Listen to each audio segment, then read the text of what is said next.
දිට්වා සුළුකුණාටුව නිසා මේ වනකොට මුළු රටම අවුල් වෙලා තියෙන්නේ. අනුරගේ ආණ්ඩුව විපක්ෂයේ ඉන්නකොට ගොඩක් දේවල් කිව්වට රටට අර්බුදයක් ආවම ඒක හරියට මැනේජ් කරගන්න බෑ කියලා තමයි විපක්ෂයේ චෝදනා නගන්නේ. අර්බුද කළමනාකරණය ගැන යම් අඩුපාඩු තියෙනවා.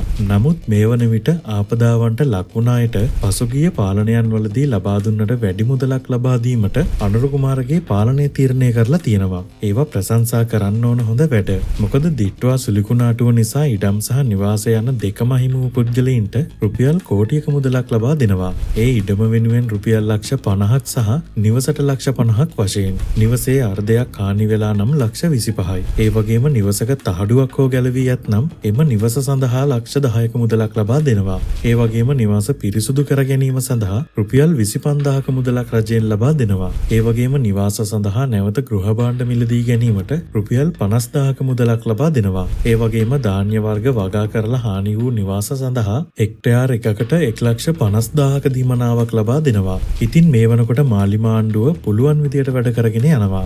අපි යථාර්ථය පිළිගන්න ඕන. ලංකාව කියලා කියන්නේ ගොඩක් දුප්පත් රටක්. මොන ආණ්ඩුව තිබ්බත් අපිට අවුරුද්දෙන් දෙකෙන් මැජික් එකක් වගේ මේ රට දියුණු කරන්න බෑ. ඒක තමයි ඇත්ත. කොටින්ම කියනව නම් මේ ආණ්ඩුව විතරක් නෙවෙයි. කලින් තිබ්බ වෙන ආණ්ඩුවක් තිබ්බත් ඔච්චර තමයි. ඒකේ අහන්න දෙයක් නෑ. කොහොම හරි දෙයක් කරන්නේ නැතිව නෙවෙයි. දෙයක් කළා. නමුත් දැන්නේ කරගෙන ගියපු තරම් දෙයක්වත් කරගන්න වෙන්නේ නැහැ. ඒකට හේතුව තමයි ලංකාවට උන විවසනය. දිට්වා සුළුකුණාටුව කියලා කියන්නේ මේ ආණ්ඩුව මුහුණ දුන් ප්‍රබලතම අභියෝගයක්. මේ නිසා ලංකාවේ ඉන්න දුප්පතුන්ගේ ප්‍රමාණය තවත් වැඩි වෙලා තියෙනවා. ඒ නිසා තිබෙන රජයට හිතන තරම් ලේසියෙන් ඔවුන්ගේ සංවර්ධන ඉලක්කවලට යන්න ලැබෙන්නේ නැහැ. අනිත් එක තමයි කවදත් වෙන්නේ අපිට හිතා ගන්න බැරි දේවල්. වත්මන් රජය යම්කිසි සංවර්ධන ඉලක්කයක් කරා ගමන් කරමින් සිටියා. ඒත් එකපාරටම ලොකු සුළුකුණාටුවක් ඇවිල්ලා ඒ හිතපු තරම් දේවල් ඒ විදියට කරගෙන යන්න ලොකු බාධාවක් එල්ල වුණා. මේ අතර ලංකාව හරහා ඊසාන දිග මෝසම් තත්ත්වය ක්‍රමයෙන් ස්ථාපිත වෙමින් පවතින බව කාලගුණ විද්‍යා දෙපාර්තමේන්තුව නිකුත් කළ නවතම කාලගුණ නිවේදනයේ සඳහන් වෙනවා. ඒ නිසා ඉදිරි දිනවලදී උතුරු මැද නැගෙනහිර සහ ඌව පළාත්වලට වැසි හෝ ගිගුරුම් සහිත වැසි ඇති වෙන්න පුළුවන්. කෙසේ වෙතත් කාලගුණ විද්‍යා දෙපාර්තමේන්තුව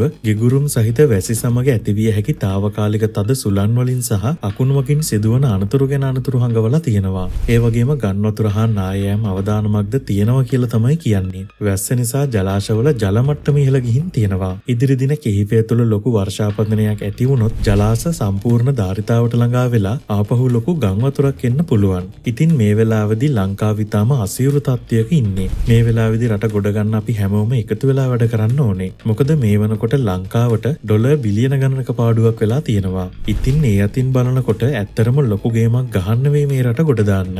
අනිත් එක තමයි ලංකාවේ මාර්ග පද්ධතියටද මේ වෙනකොට විශාල හානියක් වෙලා තියෙනවා. මේ මාර්ග පිළිසකර කිරීමට විශාල මුදලක් වැය වෙනවා. මේකට යන මුදල පැත්තකින් තියන්න. මේ සඳහා විශාල කාලයක් ගත කරන්න වෙනවා. සමහර වාර්තාවලට අනුව මේ කුණාටුවෙන් සිදුවන ජීවිත හානිය සුනාමියට වඩා අඩු වගයක පැවතුනත් මෙයින් සිදුවන දේපල හානිය සුනාමියට වඩා ඉතා විශාල බව වාර්තා වෙනවා. ඒ නිසා ලංකාව ගොඩ ගන්නවා කියන්නේ ලේසි කාරණයක් නෙවෙයි. කොහොම වුණත් මෙහෙම කතාවක් තියෙනවා. ඒ තමයි ඇත්තටම මේ විවසනීය වෙන්න පටන් ගත්ත විතරයි. 2027 වෙනකන් ලංකාවට අසුබයි කියලා තමයි ඇතැම් අනාවැකිවල සඳහන් වෙන්නේ. මේ වසර කිහිපය තුළ අපිට ඊටාම අපහසුවෙන් තමයි කාලය ගත කරන්න වෙන්නේ. ගොඩක් දේවල් අපිට විද්‍යාත්මකව පහදන්න බෑ. නමුත් විද්‍යාත්මකව පහදන්න බැරි වුණාට දැන් තේරෙනවා මේ වෙනකොට මේ දේවල් ඇත්ත කියලා. කොහොම නමුත් අනාවැකිකරුවන් කියන විදියට සෙනසුරු මේ වෙනකොට තියෙන තැන නිසා තමයි ලංකාවට මේ වගේ දේවල් වෙලා තියෙන්නේ. සෙනසුරු ග්‍රහයා රාශි චක්‍රයක් තුළ ගමන් කරන්න විශාල කාලයක් ගන්නවා.